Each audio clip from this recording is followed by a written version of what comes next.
Thank you for joining us today at the Coffeyville Public Library. Today, April 19th, is the 29th anniversary of the Oklahoma City bombing. On April 19th, 1995, I was 18 years old. Went to school like normal. It's my senior year. And then we hear at 9:02 there had been a blast in Oklahoma City. My first thought is my family that was there. And then I call home. And my stepbrother answered the phone. And I said, "Let me talk to Mom." My mom wasn't there. My stepdad wasn't there. They were on their way to Oklahoma City to be part of the Canine Search and Rescue Group. This was the first case of a homegrown domestic terrorism. It changed the way we look at the world today. And I would love to introduce my mother, Karen Hardesty. She worked bombing from start to finish. She was there for every moment when they said that there was possibly a second bomb and it had to be cleared out. For days, fear, wondering, was my mommy coming home?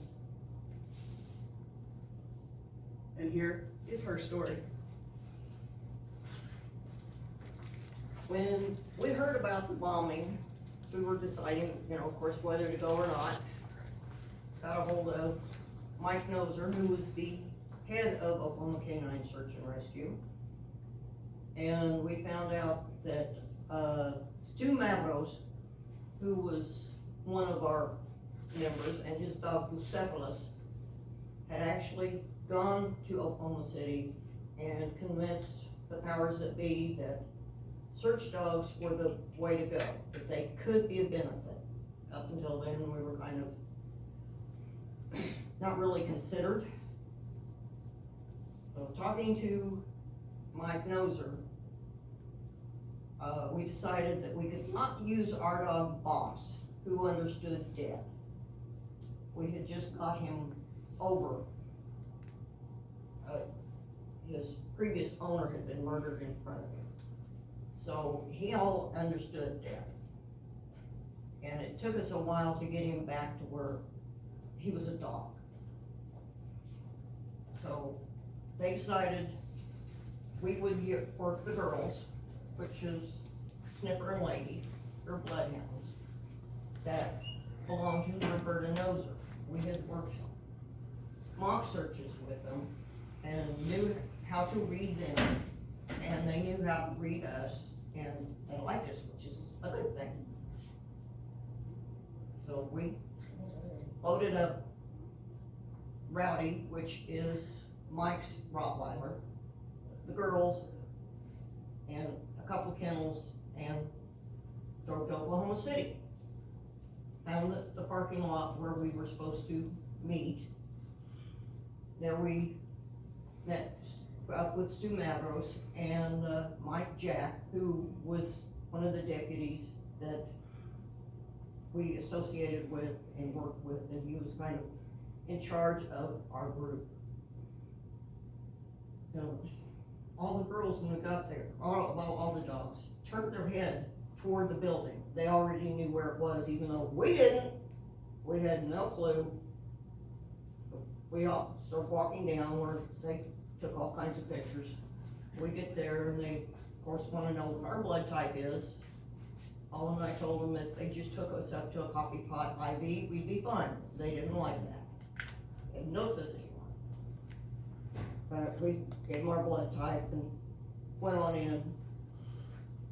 And at first, they took us up in cherry pickers. You see on trucks and utilities, we've got, they put us up in the building. So Carol was the first one that went up. I was the second one. Mike Noser was having cows because he couldn't be there to protect us.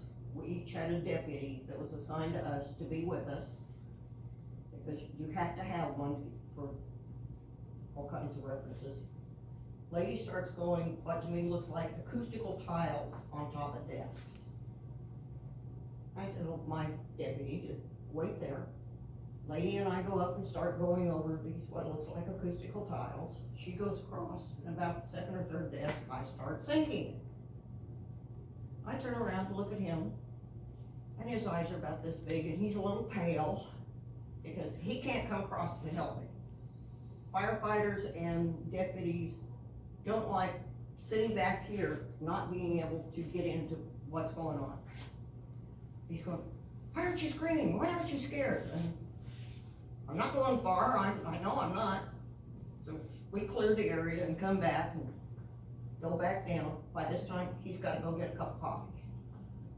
Because he can't stand not being close enough to save us if he needs it, you know.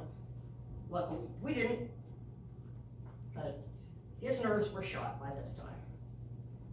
So, when somebody finally found that the back stairway in the AP building was all intact, it was just the front stairways that were all discombobulated. That's a clean word I can use.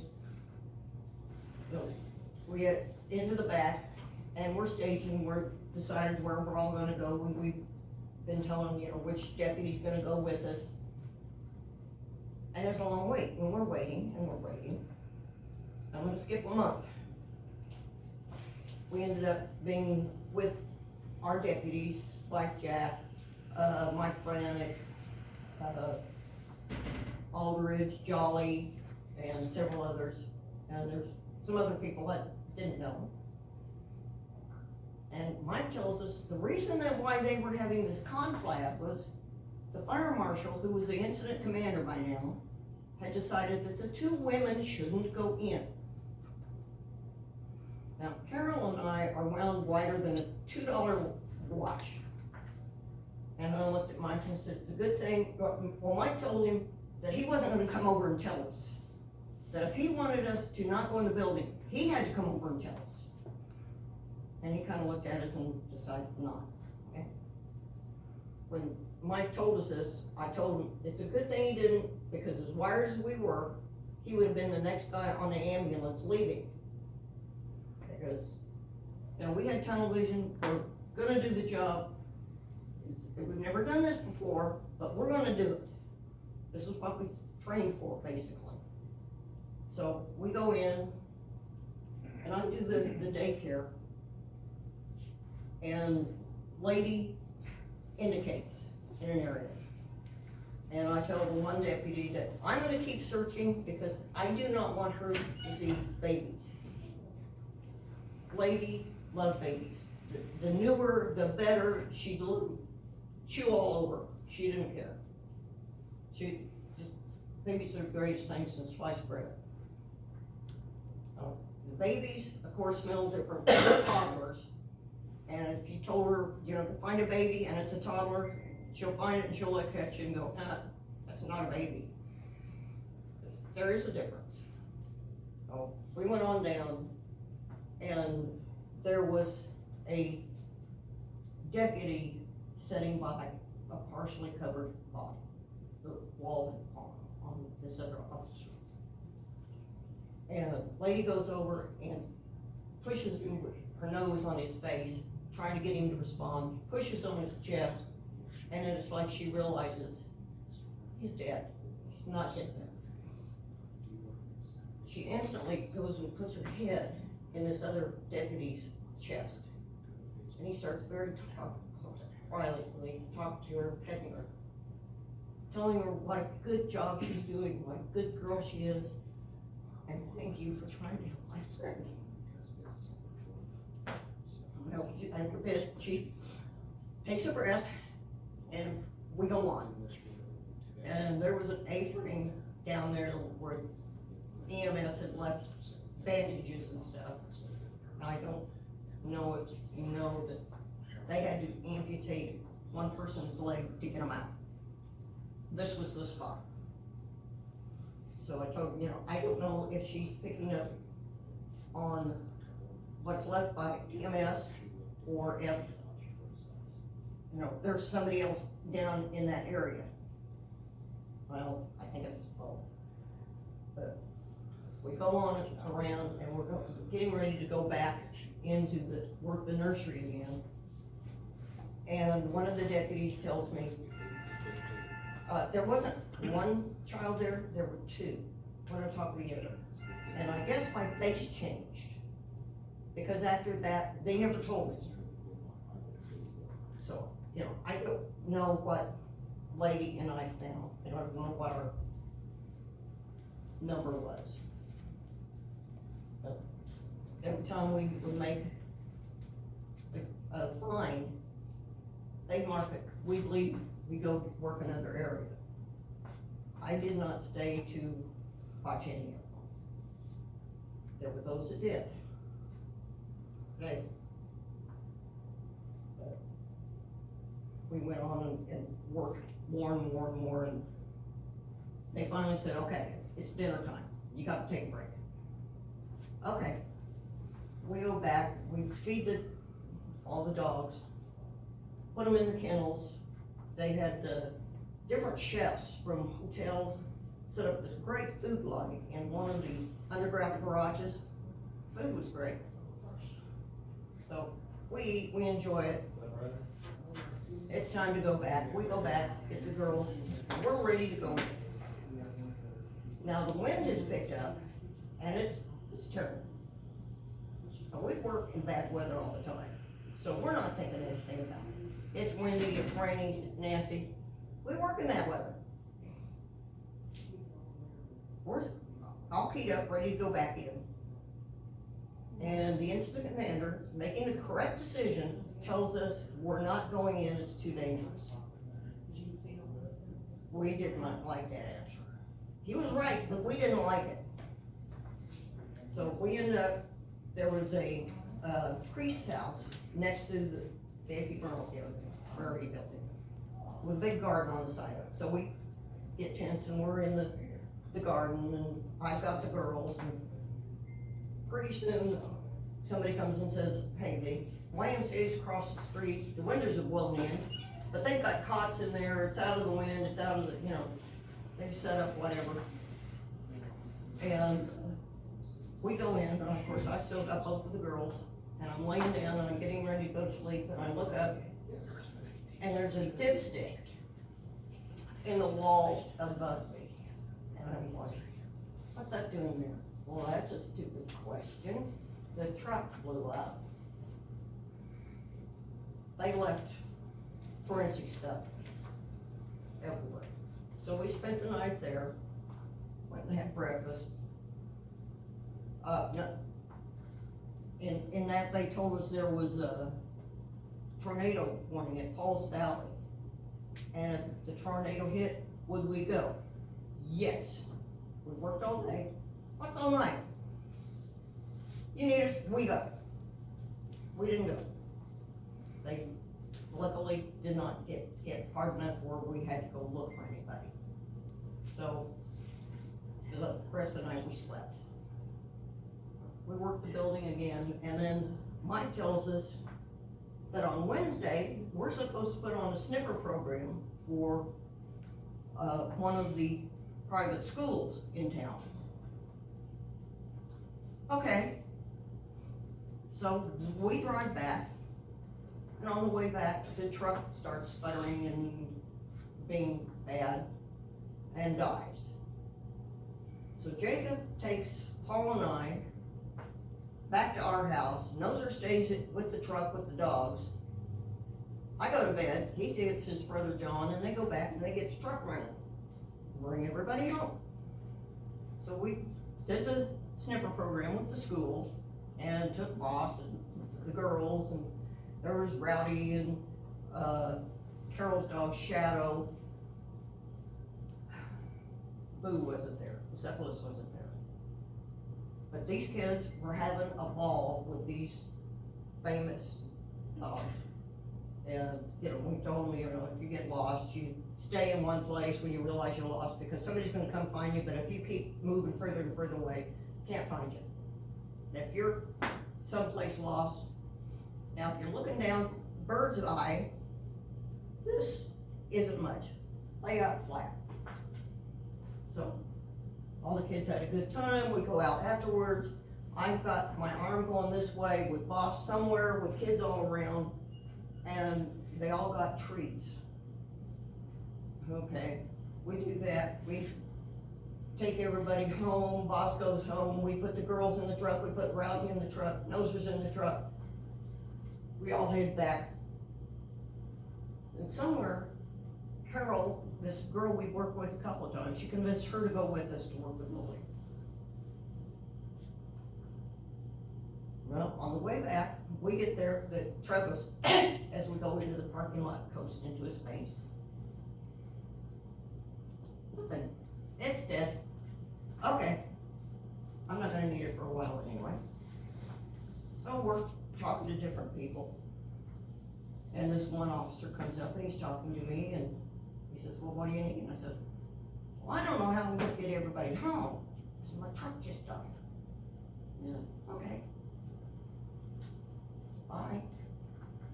After a bit, he comes back and he says, I found a tow truck driver that's gonna tow it for free.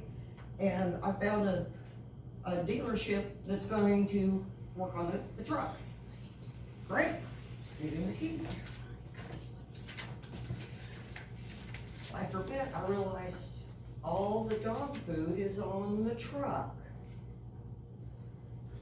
So we're talking to somebody and, well, just a minute, so they get on the radio. We have all kinds of dog food show up. We have not only enough for us, we ended up getting a large tent next to the parking lot. And it was set up, I'm not sure if it was Army Reserves or who set it up, but it was a big Army tent and another tent next to it, which was a medical tent and supply tent. If we got hurt, had a headache, whatever, there was a tent to go to. Well, we put some dog food at one end and some dog food at the other end, and the rest of it went into the supply tent for whoever that needed dog food. And Noser says, where are the kennels? They're on the truck. Yep, we got kennels. So we had girls at one end. Now the girls get a little cranky. They love each other, but other dogs, not so much. So Bucephalus and Rowdy were at the other end. Somewhere in there, Carol and the new girl decide they're not gonna do this. Okay. It's a tough gig. So they go back to Tulsa. Okay, bye. So in our tent, we've got part of the sheriff's department. We had Mike Jack, Mike Brannick, Aldridge was in there, and I think Jolly, and a few others. And then by the time we get everybody settled down, it's raining again. Mike Brannick is sick. He's laying there on a cot, and we get some of the National Guard guys to come in with a captain, and it's cold in there. He comes in, and he's looking at this river kind of go through the tent, and he says, you guys have been out on maneuver before. You know how to make a pellet floor. I want to see a pellet floor in this tent. We had pallets all the way through the tent. And he says, it's cold. Tomorrow you will bring a stove to put in here, and you will fire it up. We never had to touch stove. We got, the next day it was going, the chimney was through the tent, things were going. He brings us in blankets, and Mike Brannick is tall. He's 6'4", so the blanket doesn't cover him up. He's shivering and really sick, and his feet are hanging out. I take one of the blankets and I put it around his feet, and he sets up. So, lay down, I'm covering your feet up, go to sleep. He's out. Captain asked me if I wanted anything, and jokingly I told him I wanted Humvee. Little private next to him says, "You don't want much, do you?" He said, "Don't laugh, she might get it." I didn't get it. The next morning at breakfast, Brannick is telling about this angel in the room with these dark figures behind her. And I start laughing. I said, "Mike, that was me. I covered your feet." "No, it was an angel." "Mike, it was me." "No, it was me." "Mike, it was me." Finally convinced him it's me. And about that time, somebody comes over and says, "Sorry, Mom, you got any aspirin?" Well, I had carried, I can't carry them in these pants, but I carried aspirin, ibuprofen, and loratadine, and Benadryl in my pockets. So, what do you need? I got it. And it got to, every time I went in, look, they started serving breakfast at this church 1 block down. And then they'd have lunch and everything, so we started eating there. It was closer than going to the garage with the chefs that were cooking. So every time we went in and somebody yelled, "Sorry, Mom!" I got to where I come in and I just set the stuff on the table before me. I put my plate down and then I got up and then I sat and they'd come over. And this is where we learn things, talking to the different officers. We found out that one of the bomb scares, the bomb dog that one of the deputies was using went into one of the garages and went into, after he cleared the area, went into an immediate set next to this truck. And the dogger handler, gets the oh no feeling, and he checks out, finds out what the license plate is, and he throws the dog's tennis ball to the door. Come to find out, this was a judge's truck who is a black powder enthusiast, and he left his gun and the black powder and stuff in his truck. He hasn't emptied the truck, so. But, okay, false alarm, but that works. We found out that President Clinton was coming, and several of the deputies were upset because they had to guard bridges and roads, and we didn't lose one, they didn't run away. But they were upset because they could not stay there to work. We were all, taking turns. By this time, there were the dog groups that had showed up, and they were rotating us in and out, in and out, in and out. I had to give kudos to every officer that was in there, firefighters, because our dogs would get depressed and overwhelmed, and they would headbutt.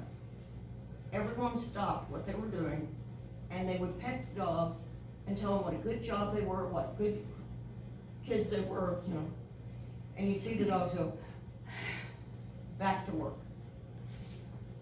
And the longer the week went on, the more the dogs did this. Well, Sniffer was very upset. Lady quit eating and drinking. By Saturday, she was even grumbly with me, which normally the girls never grumbled with me. But, I'd take them out, walk them, water them. I was taking her out one night and I'm walking her around, and the deputies and security were always patrolling. Oh, I forgot to tell you. When we got back, we had to get badges. There's now mandatory. The color was your security clearance. I could go anywhere. They had one of the little deputies walk me out. He wanted to take Lady's picture too. And I told her her name was Lady Nozer, N-O-Z-E-R. Okay. Oh, I forgot to turn my phone off. I told her her picture was better than mine, so I put hers out and mine on the inside. Nobody noticed the difference. So I was assigned an officer to take me back to Tibbs. And he was told, if anybody harasses her, he had a white badge, clear. he could not go past the gates. Now, when you think about it, your worst looky-loos in the world are police officers. Second worst, firefighters. If there's something going on, they want to see. So, you know, they would ask us what was going on. He walked me back to the tent. And while we were all going back, there was an axle in this one alley that we took all the time to get from point A to point B. And I'm now starting to notice things, you know. Went past the tree, okay, it's a tree, it's blown up. It's the survivor tree. I don't think it's gonna live. We go around and there's this axle. Has that axle always been there? Yes, Karen, it's been there, all laughing at me, so I'm noticing things, and I don't ask them after that, because they're gonna have a bigger laugh at me. You know, 'cause there was window frames, casings that were blown in, and noticed them. I'm going to work. Lady and Sniffer, they're going too. They're walking around things, and they don't care. Oh, she's don't care. They want to go to work. I had to convince the other dog handlers. They kept going out the end that was closest to the building. The girls were getting upset. I go, why are the girls getting upset? Because they think you're going to work without them. You're going in the direction of the building. But we're not. So go out the other end. They started going out the other end to that thing. Like I said, by Saturday, lady was not eating or drinking at all. Took her out and it's raining and there's a big puddle, and I'm trying to convince her it's swamp water. Where they live, they got water out of this pond, and we called it swamp water. She likes swamp water. Swamp water. She's going, no it isn't. I had to explain this to the officer, why I'm trying to convince her to drink. She hadn't had any water. Well, Sunday, well, what else did I find it? Well, Sunday. We were walking, and I see this beautiful little girl. In a Sunday go-to-meeting dress, she looks like an angel, blonde hair, absolutely gorgeous. And I'm going, find a baby. And she's going, but take her over, and about this time, she sees this little girl, and the parents are there. Will you pet my dog, please? I don't like big dogs. That's my dog. Okay, you're a good girl. So and lady just kind of curls up around her. Lady backs up, her tail comes up, she's looking around, she's wagging her tail. There's been people behind this glass window for the last 3 days trying to get her attention. Yeah. She goes, people, hi people, hey, the sky's blue, look at that. Oh, she's just all kinds of excited. So I take her for a longer walk, and we go up towards the building, and there's the fence and all these people, and this guy goes, I bet you think you're a hero. I'm not a hero. I'm the idiot on the end of the leash. That's my job, idiot. This is the hero. She's the one that finds people. And the guy next to him starts laughing, going, you were put in your place. So we go back, and I find out that our percentage was 98% body parts. The other 2% were jackets, purses, and shoes.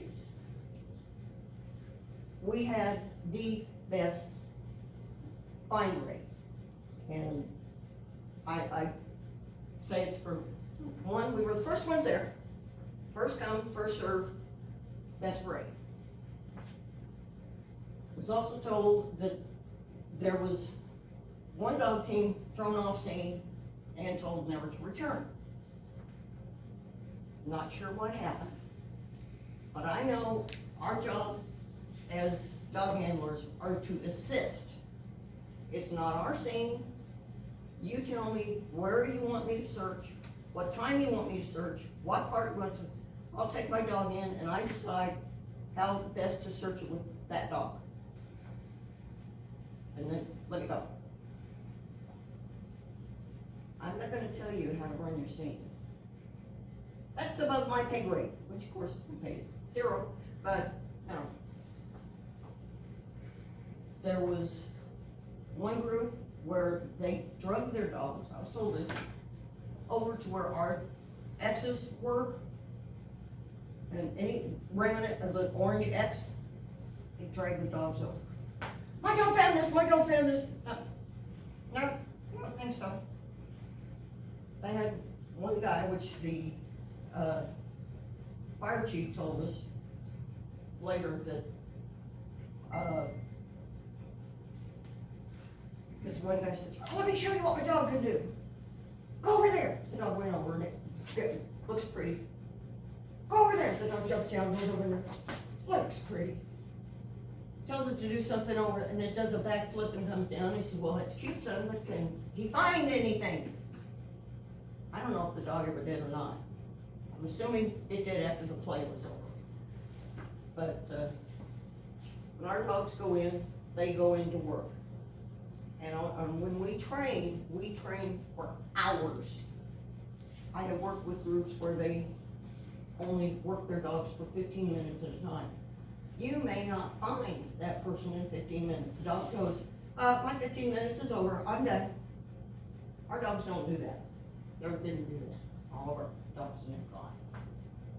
You know, they had a spray that they sprayed for keep the scent down in the building.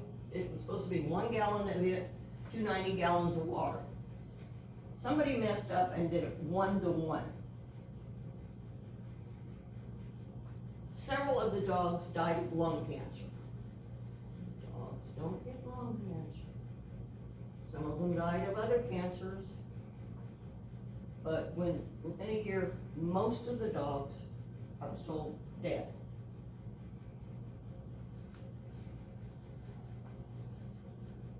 I'm not sure if it's a coincidence, but I don't think so. There were several handlers and officers that broke out with strange rashes. But we all think it was this spray. We understand there were explosives in the building because the ATF had an office in there. And luckily, nothing that they had in their area blew up. That was all taken out the first day. But we had several officers that worked with us said they would enjoy working with us again, training with us. Told them anytime you need us, call. Gave them phone numbers. We went after the bombing was over and we had all gone home. We came back for the parade, which they wanted all of the dog handlers and dogs and first responders to work at it, which is where we got this t-shirt. This is the t-shirt that Paul actually wore at the building. We ended up getting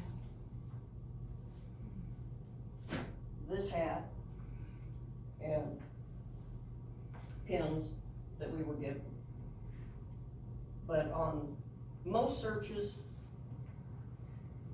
most of this stuff, I cleaned that up, stuff went with us. I have 2 of these boxes of medical supplies. Dog leashes. I have worked with other groups who are doing mock searches where they have left their leashes or collars or tracking harnesses at home.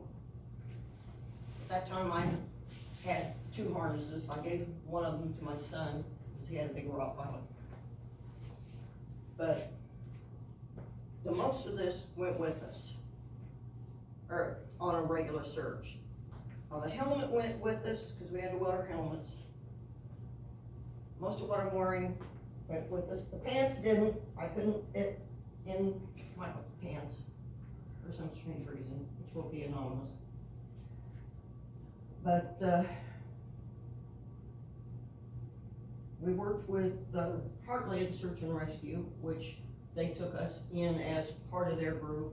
If they needed our dogs that had our specialties, they would call us. So would Topstar, which were groups that were trying to get the best of the best. And if your dog is the best at cadaver search, they need cadaver dogs, they're calling you. If they need water dogs, contrary to popular belief, if somebody walks through the water, the scent doesn't sit there in the bottom. It works its way up, it's now air scent. Dogs can follow that. We've tracked people through the water, down the beach and around. It does work. But we left all of this at home because there were paramedics on the scene, there were firefighters on the scene, there were ambulances on the scene. We didn't have to transport anybody, so we left all of our stuff at home. Took leashes and dogs and kennels. We lived in these clothes for the week.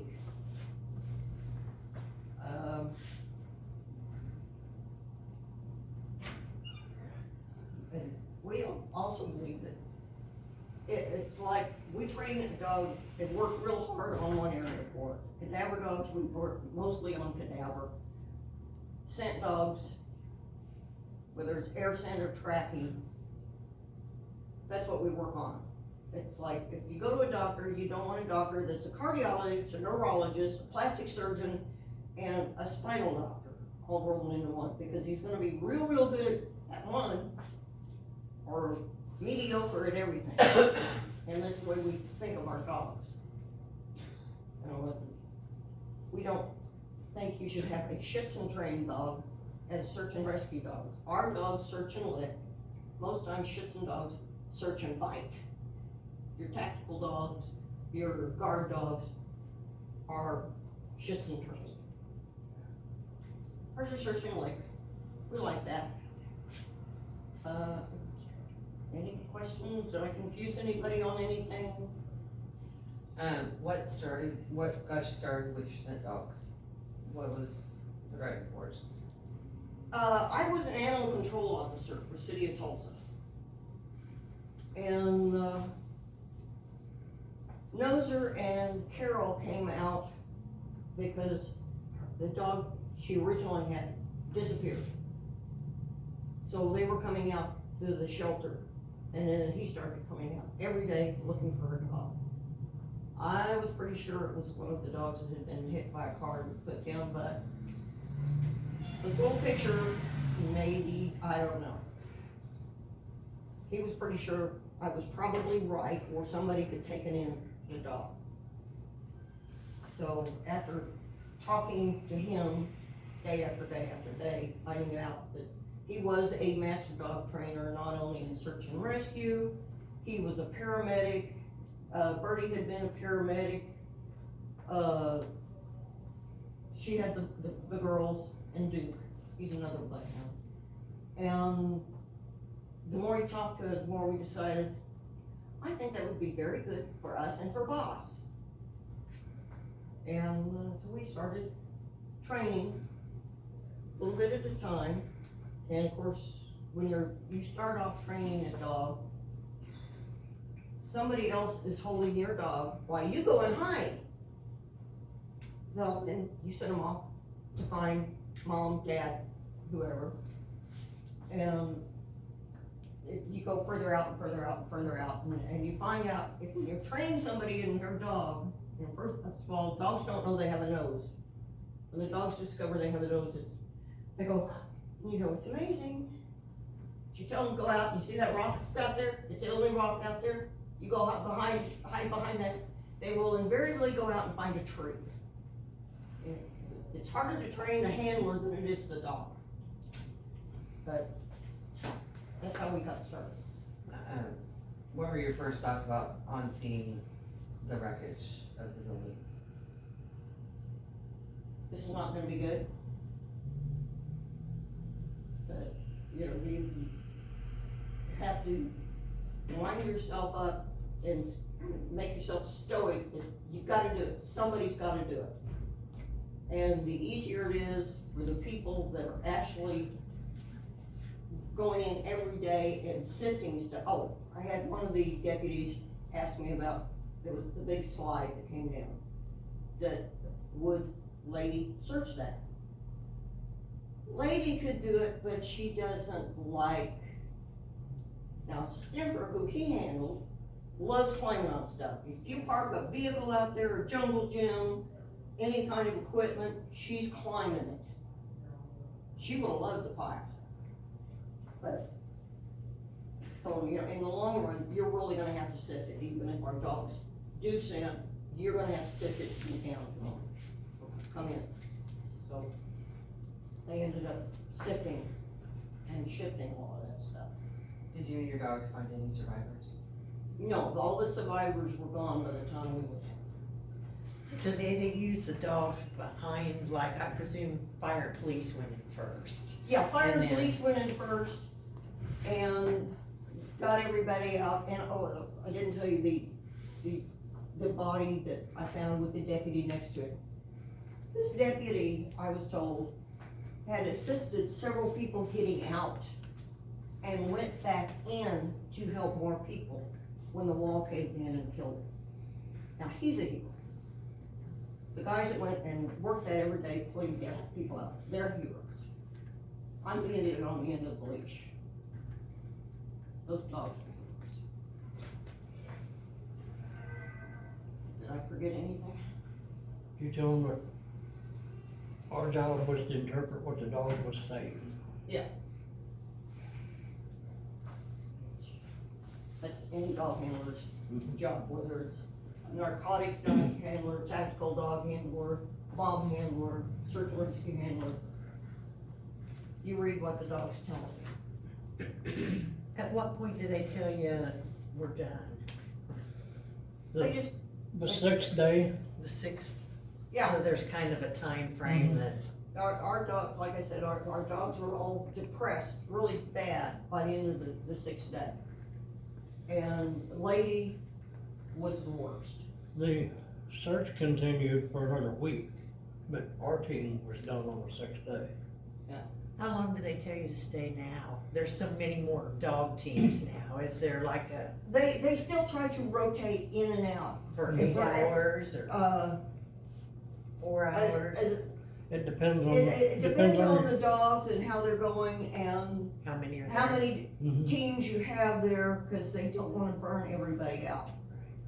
And, you know, we thought we were gonna be the only dog team there, and we were gonna go in every day, all day long if we had to. You know, whatever they needed, we were there to assist them. That was our job, to assist them. Did you tell them, to our knowledge, every dog that worked that building died of cancer?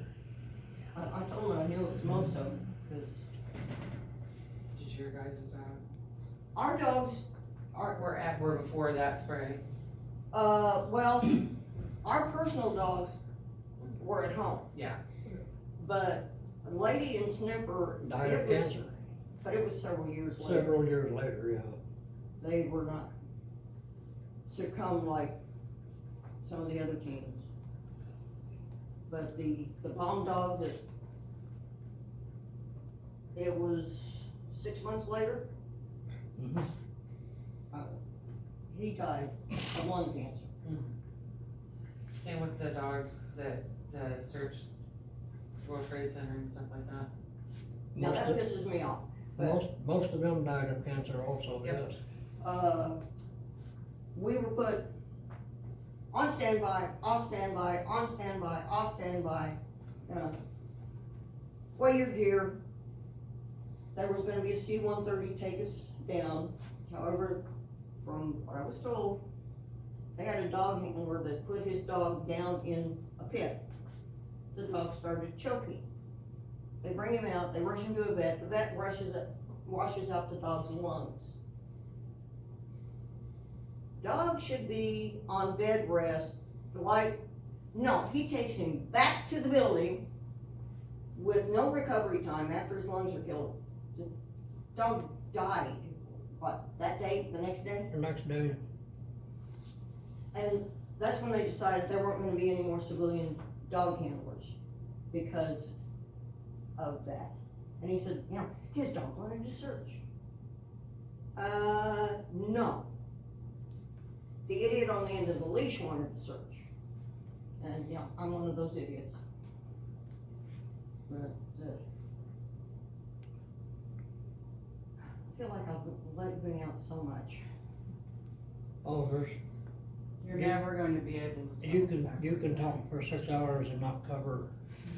Well, they get tired of me and I'll start bawling and squeaking. But, The entire structure wobbled. yeah, especially after that, My dog, when Storm. we went up to the 6th floor and the floor started swaying, the dog looked at me. I looked at the dog, and I said, "You go, I go." We went. dog turned around and went down the stairs. Like I said, the girls belong to Birdie, which I found out yesterday she has cancer. Mm-hmm. But this lady, right here, these are the girls. And that's Mike and Rowdy, Carol and Shadow. And this was Boss, and Skipper was donated to us after the Oklahoma City bombing. Guy couldn't figure out what to do with her, and she was a grinner. She was a little traffic fool.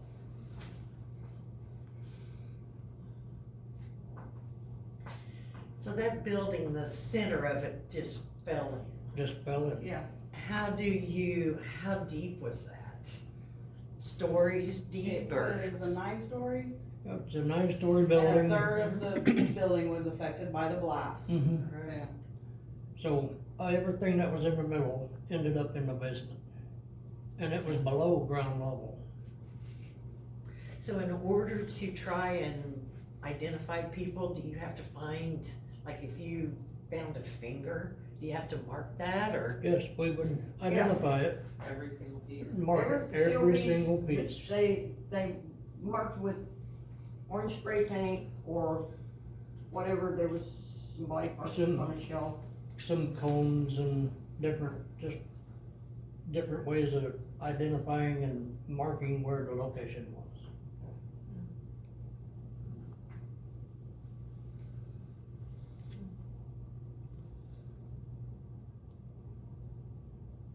And you might find a coat, and it might have an arm in it, or a shoe with a foot. Well, we're out on a couple of occasions. Those are found, and the best way to describe it, it was about the size of a softball, and it was just flesh up on a shelf.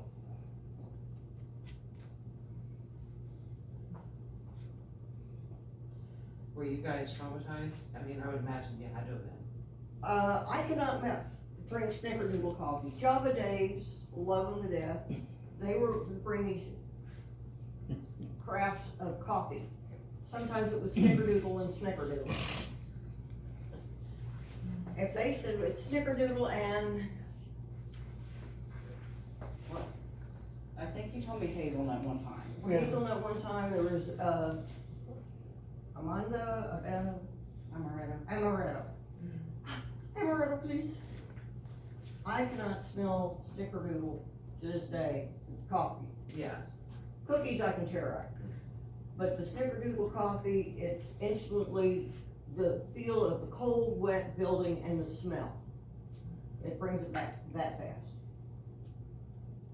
If there's snickerdoodle cooking in a coffee shop, I have to leave. I can't, no. But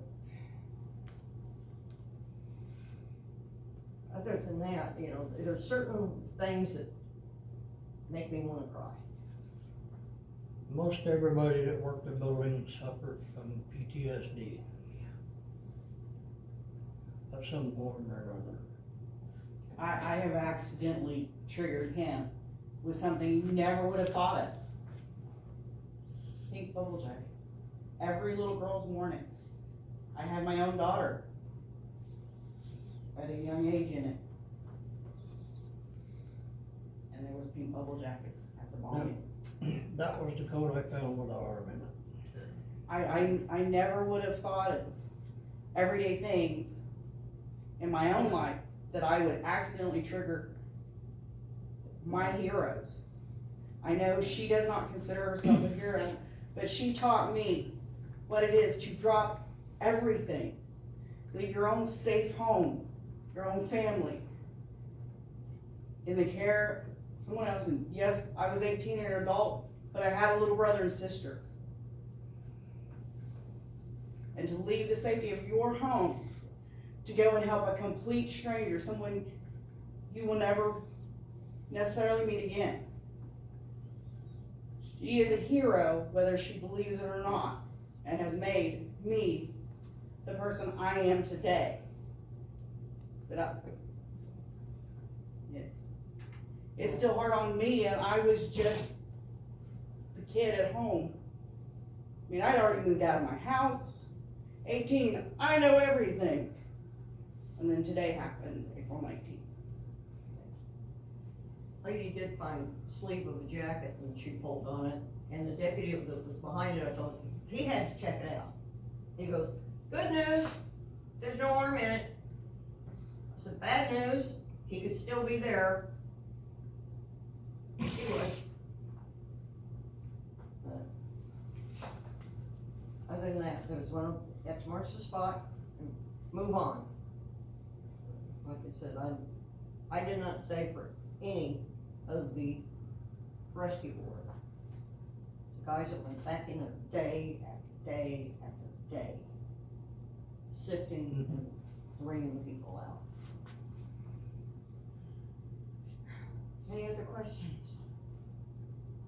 No? I want to thank everybody for coming. This is a subject that is very near and dear to my heart. I appreciate everything, every question, listening, and I hope keep the story alive so that future generations will know what happened just a stone's throw away from where we're living today. Thank you. Thank you for everyone that's watching on Facebook land.